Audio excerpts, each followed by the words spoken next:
Today I've got myself another Chubb Cruiser. I've not picked one of these in a while. Got it this morning and I did pick it open when I got it. A little bit rusty, needs a bit of a clean up, but it ain't bad. Now normally on these, underneath the keyway cover, there's a number stamped there, or there's a number stamped at the back. On this one there's nothing, but somebody has stamped 8172. So if this was your lock and you put that 8172 on it, and it used to protect your valuables or your container or whatever, I'm going to show you how to pick them. First of all, I'll show it you working. That's the key. I've only got one key with it. That's the bitting on the key. It all works as it should. These Chubb Cruisers, they last forever. They are good locks. So to pick it open, we're going to use this tension tool I made ages ago, and it's just a key fold down. But what I like to do is I like to put square nuts on there and put them up at a point so it's like a diamond, and then I can run my pick wire between it. I'll show you what I mean once I've got my wiring. And this wire is well worn, it's a bit twisted, but it still works, and I know that because I picked this lock open earlier when I first got it. So we're going to put the wire in and put the tension on. And see what I mean about how the wire will sit nicely and go between those two square nuts, which is a bit of a guide. So we're going to do it in the hand, and we're going to tension it, and I'm going to put my one finger around there, which will not only tension it, but it will stop the dust cover from falling down. So we'll get the tension on and then make sure the wire goes underneath all the levers like it does. So all right, let's see if I've still got it. Like I say, I've not picked Cruisers for a while, but we'll see if we can get into this one. It does go into false gates. Like I say, I did pick it earlier, and it did go into a false gate a few times, but I did manage to get it. So I'm hoping I can get it again.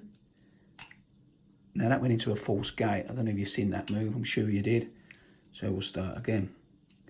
It does do that, and it's just a case of, if it does go into a false gate, just to resetting and starting again. It's quite easy to slip into them, but if you keep going, you will eventually get the open.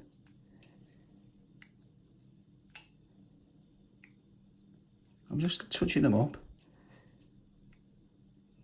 and I'm just sort of bouncing off them because I don't want to just force them up in one go. So I just tend to just sort of bounce these levers up. That's how I've always picked these. So it works for me. False gate again. Like I say, it'll probably go into a false gate a few times before I actually get the open, but we will get it.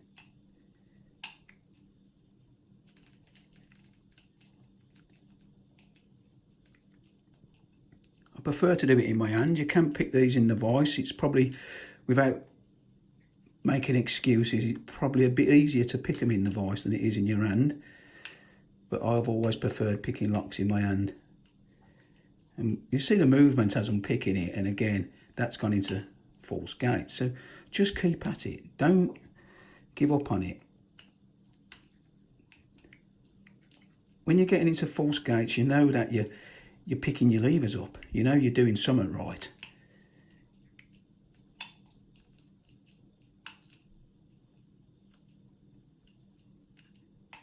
And we get it. So I am a little bit rusty, but we did get it open with the homemade tool. So yeah, that's a lovely old Cruiser, that. I'll clean that up. Keep that in my collection, I think. But saying that, I have got a couple, so I may sell it, I don't know. Anyway, that's it. Like I say, it still works fine. Not a bad lock to pick. And as always, thanks for watching, and I'll see you again next time. Try it a bit.